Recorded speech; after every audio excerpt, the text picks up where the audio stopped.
नमस्ते and my session is on Machiavelli आधुनिक राजनीतिक चिंतन का जनक। अधिकांश विद्वान मैकियावेली को आधुनिक युग का जनक मानते हैं। एक ओर से मध्य युग का अंतिम विचारक कहा जा सकता है तो दूसरी ओर आधुनिक युग में प्रथम। डनिंग के शब्दों में ये कहना है कि वह आधुनिक युग का प्रारंभ करता है उसी प्रकार सही है जैसे ये कहना कि वह मध्यम युग को समाप्त करता है। मैकियावेली को आधुनिक युग का जनक कहने का तात्पर्य यही है कि आधुनिक युग मैकियावेली से प्रारंभ होता है और इस युग के प्रारंभ होने के साथ साथ मध्य युग का अंत हो जाता है। अब हम कुछ ऐसे तत्व से या कुछ ऐसे उनके जो आइडियाज़ है उस पर डिस्कस करते हैं जिसे हम कह सकते हैं कि हाँ वे आधुनिक युग का जनक है। जैसे कि मैकियावेली के विचार प्राचीन व मध्यकालीन विचारों की परंपरा से सर्वथा भिन्न है। उसने अपनी रचनाओं द्वारा उनकी रचनाओं पर मध्यकालीन विचारों पर प्रहार किया। मध्य युग में राज्य के कानून की अपेक्षा दैविक कानून को अधिक महत्व प्राप्त था। जनता को दंड देकर परलोक प्राप्ति के योग्य बनाया जाता था और राज्य को एक तुच्छ संस्था समझा जाता था जिसका जन्म मानव के पतन के कारण हुआ। मैकियावेली ने इस विचार का घोर विरोध कर राज्य को सर्वोच्च संस्था बताया। मध्य युग में राज्य की समस्त शक्ति वास्तव में पोप के हाथों में निहित थी और वे ईश्वर का पुत्र तथा उत्तराधिकारी माना जाता था। उसकी निरंकुशता चरम सीमा पर पहुंच गई। परिणाम स्वरूप वह और चर्च के पदाधिकारी अनैतिक व चरित्रहीन हो गए। उनकी अनैतिकता और पतन के देश में भारी अव्यवस्था फैल गई। मैकियावेली एक सच्चा देशभक्त था और उसकी ये हार्दिक इच्छा थी कि उसका देश एकता के एक सूत्र में बंध जाए। इसलिए उसने निरंकुश पोपतंत्र की कठोर आलोचना की और राज्य को प्रभुत्व संपन्न व चर्चा से उसका अनुगामी बताया। मध्य युग में राज्यों की एकता के लिए एक सामंतवाद पर्याप्त बाधक सिद्ध हुआ। एक राज्य में सम्राट के अधीन कई बड़े बड़े सामंत हुआ करते थे जिसने अधिकार क्षेत्र अत्यंत विस्तृत होता था।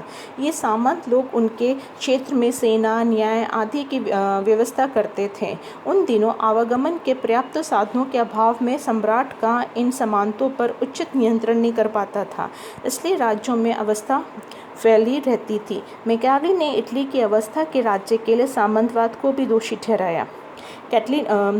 आप कह सकते हैं कि कैटलिन के अनुसार मैकियावेली प्रथम राजनीतिक वैज्ञानिक था। अरस्तु की अपेक्षा कैटलिन यदि मैकियावेली को पहला राजनीतिक वैज्ञानिक मानता है तो इसलिए कि अरस्तु ने राजनीति के सैद्धांतिक पक्ष को वैज्ञानिक रूप दिया है तो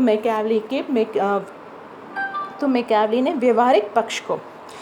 मैकियावेली ने धार्मिक और राजनीतिक सभी प्रकार की समस्याओं का चिंतन बहुत ही स्कॉलिस्टिक पद्धति के आधार पर किया था।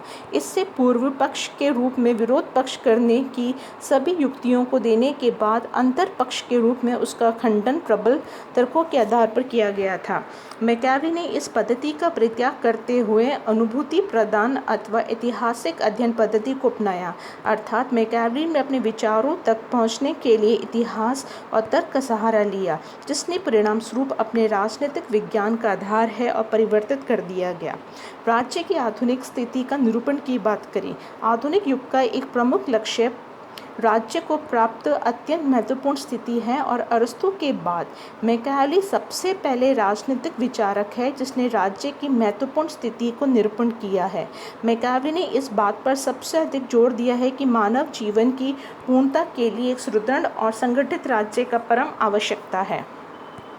राज्य की प्रभुसत्ता का पोषक संप्रभुता की धारणा को आधुनिक युग की प्रतीक धारणा कहा जा सकता है और यद्यपि मैकियावेली ने कहीं भी बौदा ग्रोशियस हॉब्स या ऑस्टिन की भांति राज्य की संप्रभुता पर विचार नहीं किया है, ना ही इसका कोई परिभाषा दी है और राज्य को उसने सर्वोपरि संस्था माना है जिसके अधीन में सभी व्यक्ति और संस्थाएं रहती है। सेबान के अनुसार राज्य एक सर्वोच्च राजनीतिक संस्था के रूप में मैकियावेली की लेखनी से ही है जो पहली बार अभिव्यक्त हुआ और तब से उसे संप्रभु कहा जाने लगा। बाद में संप्रभुत्व का सिद्धांत भी प्रतिपादित कर दिया गया जो आधुनिक राज्य का एक महत्वपूर्ण तत्व है। मैकियावेली ने यह भी प्रतिपादित किया कि राज्य एक ऐसा संगठित शक्ति है जो अपनी सीमा के अंदर सर्वोच्च है तथा अन्य राज्यों के साथ संबंध स्थापित करते समय वह अपनी स्थिति के प्रति सचेतन है। आधुनिक युग राष्ट्र राज्यों का युग है। मैकावली ने अपने चिंतन के माध्यम से राष्ट्रता का समर्थन किया। राष्ट्रता के प्रति उसकी आस्था का मुख्य कारण इंग्लैंड, फ्रांस आदि राज्यों की तरह से छोटे छोटे राज्यों में बटे इटली का एक राष्ट्रीय राज्य में संगठन करना था। मैकावली के समय में राष्ट्रीय राज्य शक्ति के प्रतीक और विकास के लिए कुछ उपयुक्त थे, अतः वह ये भी चाहता था कि इटली का राष्ट्रता के आधार पर एकीकरण हो और वे एक शक्तिशाली और विकसित राष्ट्रों का आकार ग्रहण करे। मैकावली के विचारों की एक प्रमुख विशेषता राजनीतिक को धर्म और नैतिकता के प्रभाव में सर्वथा मुक्त और पृथक करना है। इस दृष्टि से वह मध्यकालीन विचारकों में सर्वथा भिन्न था। मध्यकालीन युग के समस्त राजनीतिक दर्शन में धर्म राजनीतिक पर हावी रहा और नैतिकता तथा धर्म की दुहाई देते हुए राजनीतिक संस्थाओं का विकास अवरुद्ध किया गया। मध्य युग के अंत में राजनीतिक को धर्म से पृथक करने की आवश्यकता अनुभव की जा रही थी, लेकिन किसी ने भी इस संबंध में आवश्यक साहस का परिचय नहीं किया। मैकावली ने ही सर्वप्रथम निडरता के साथ घोषणा की और राजनीति का धर्म और नैतिकता से कोई संबंध नहीं है और राजनीतिक लक्ष्यों की प्राप्ति के लिए उचित, अनुचित, नैतिक, अनैतिक सभी प्रकार के साधन अपनाए जा सकते हैं। शक्ति और आधुनिक युग शक्ति राजनीति का युग है। राजनीति में शक्ति का प्रयोग इतना अधिक होता है कि आज राजनीति को ऐसा स्ट्रगल फॉर पावर कहा जाता है। इस शक्तिवादी राजनीति को वस्तुतः मैकावली ने ही प्रारंभ किया है। संभवतः वह प्रथम विचारक है जिसने स्पष्ट शब्दों को बल प्रयोग को राज्य का आधार बताया।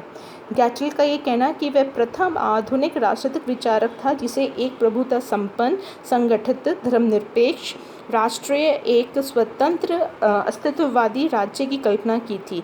वह प्रथम आधुनिक यथार्थवादी था जिसने बताया कि राज्य को स्वयं के लिए जीवित रहना चाहिए तथा अपने संरक्षण और हित का उद्देश्य रखना चाहिए।